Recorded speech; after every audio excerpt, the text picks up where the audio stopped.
Às vezes elas voltam.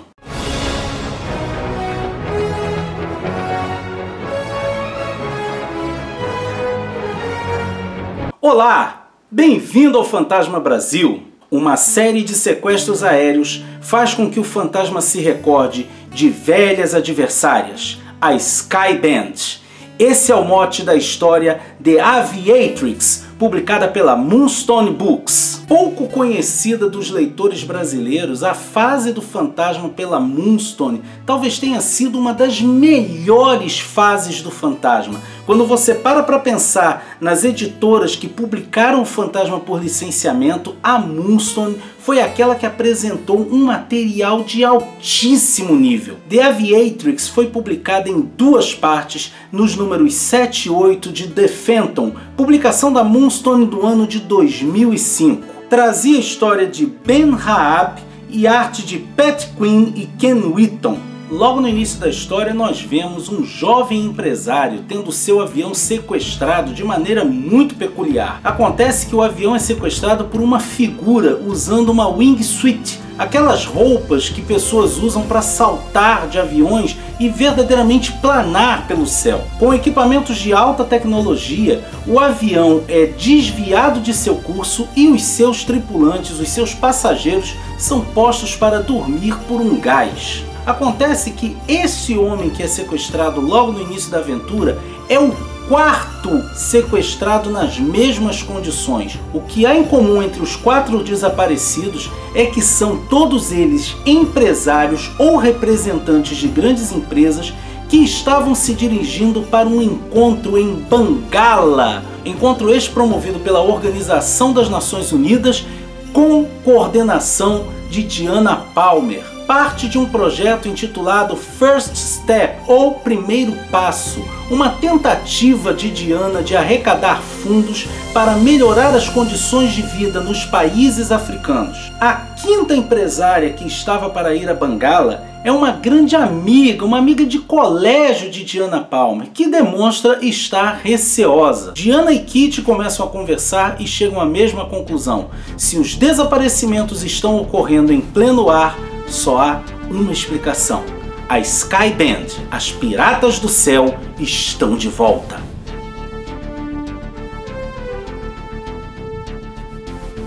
É então que, em um plano ousado, Diana Palmer troca de lugar com sua amiga. É ela quem vai no jato da empresa em direção a Bangala.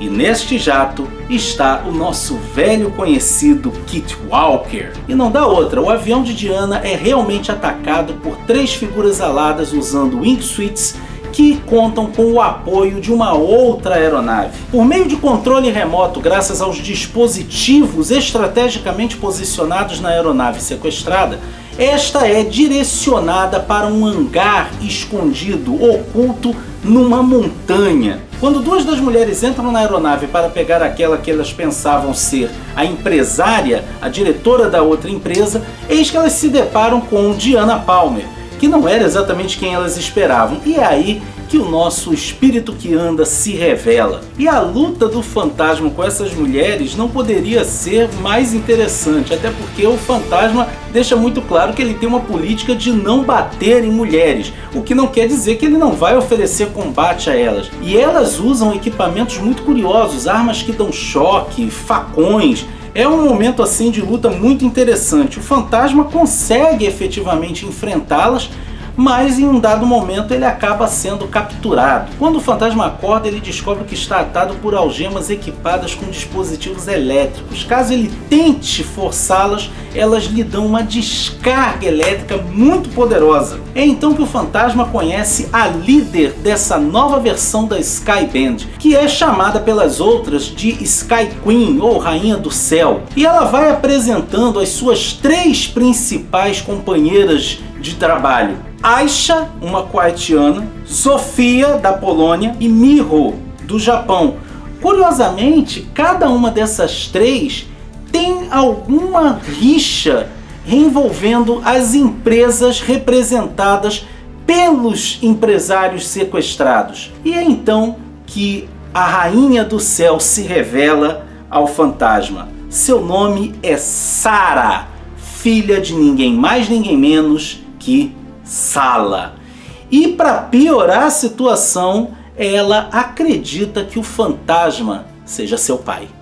E é assim que termina a primeira edição. A segunda parte da história começa com os desdobramentos desse último sequestro. Os representantes das outras empresas falando com a amiga de Diana, dizendo que eles não vão se meter nesse negócio não, que a coisa está demonstrando ser problemática. Vemos Diana voltando a si e ao tentar encostar nas grades da prisão onde ela está, ela toma um choque. Os outros empresários lá e o fantasma dizendo para a jovem Sarah que seja lá o que a mãe dela tenha dito, ele não é o pai dela, a possibilidade é inexistente. É então que Sarah dá um corte no rosto do fantasma para colher uma amostra de sangue e fazer então um teste de DNA. O plano dessa nova versão da Skyband finalmente se revela quando elas invadem os sistemas de computadores das 5 empresas e fazem as suas exigências. A exigência é um resgate no valor total de 10 bilhões de dólares.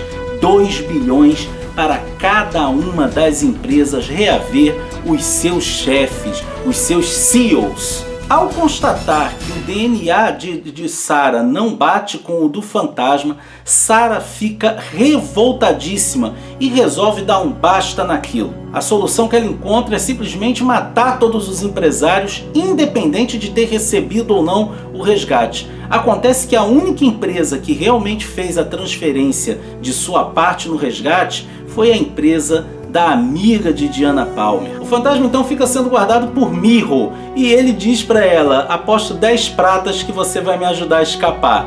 Ela dá de ombros, é quando o fantasma faz força e toma uma descarga elétrica violenta. Quando Miho chega perto dele dizendo que ele é um idiota, porque afinal de contas aquilo ali, aquela descarga seria capaz de derrubar um rinoceronte, eis que o fantasma dá-lhe uma rasteira e ainda diz: eu não sou um rinoceronte. E ele consegue efetivamente escapar dali. Quando Sarah está prestes a executar Diana Palmer, o fantasma finalmente chega e impede esse assassinato. Então ele se põe em luta contra as outras 2 asseclas de Sarah e é uma cena assim muito interessante. É bacana demais esse momento da luta dos dois, até porque Sofia é uma mulher imensa e é difícil realmente de enfrentá-la, o que não impede o fantasma de, usando mais de astúcia do que de força física, derrubá-la. Sarah foge e pega o seu avião. E aí nós temos uma sequência impressionante, que é quando o fantasma, vindo atrás dela, ele acaba ficando acima do avião, ele fica do lado de fora do avião, o avião sai. Nesse meio tempo, Diana entrou em contato com a patrulha da selva e solicitou o apoio deles, que imediatamente enviam um destacamento para aquela localização. Revoltada com o fato de seus planos terem sido destroçados pelo fantasma, Sarah toma uma atitude extrema. Ela trava os controles do avião e salta, ejeta dele usando a sua wingsuit. O fantasma então fica dentro de uma aeronave que ele não tem como controlar. Ele inclusive chega a entrar em contato com Diana e ele começa a se despedir dela. E ela fala: não, hoje não, você não vai morrer desse jeito. E qual não é a nossa surpresa quando de repente nós vemos que o controle remoto da aeronave foi ativado e essa aeronave volta para o seu hangar. Ela faz um pouso meio acidentado, mas o fantasma sai vivo dali. Sarah, por sua vez, ao chegar ao solo, tem a amarga surpresa de dar de cara com um destacamento da patrulha da selva. A história termina de uma forma muito interessante, que é o fantasma e Diana conversando. E aí é interessante que Diana fala: alguém lá em cima realmente gosta de você. E o fantasma diz: gosta o suficiente para assumir os controles da aeronave via remota. E é então que Diana pensa: será? E é então que o fantasma diz: em se tratando de Sala, devemos esperar sempre o inesperado. E nós terminamos essa história com Sala nos comandos de sua própria aeronave, lançando um beijo para o céu. É uma história muito bacana, eu gostei muito dessa história. Todas as vezes que eu li essa história eu curti demais. A história é recheada de referências as histórias clássicas do fantasma, inclusive em relação ao fato do fantasma não bater em mulheres, aos enfrentamentos que o fantasma teve com a quadrilha do céu original. E é bacana também, assim, tem momentos até divertidos quando Diana fala que eu me lembre, uma delas, poxa, ficou apaixonada por você. Ele, para ser sincero, mais de uma caiu perante meu charme, né? Tem outro momento que o fantasma diz, talvez esteja na hora de eu repensar a minha política de não bater em mulheres. É uma história muito bacana. O Ben Raab, que é o escritor dessa história, o autor, ele fez alguns trabalhos muito interessantes para Marvel, para DC. É realmente um roteirista muito bom. E as histórias da Moonstone são realmente muito interessantes. Se você gostou desse nosso vídeo, não deixe de curtir e compartilhá-lo nas redes sociais. Se você quiser ajudar o nosso canalzinho a continuar com o seu trabalho, ao fazer suas compras na Amazon, faça pelos links do Fantasma Brasil que se encontram na descrição do vídeo. E caso você ainda não seja inscrito no nosso canal, não perde tempo. Se inscreve agora, ativa o sininho. Assim, você fica por dentro de tudo que acontece no fascinante universo do espírito que ama. Ok? Vejo você por aí, hein?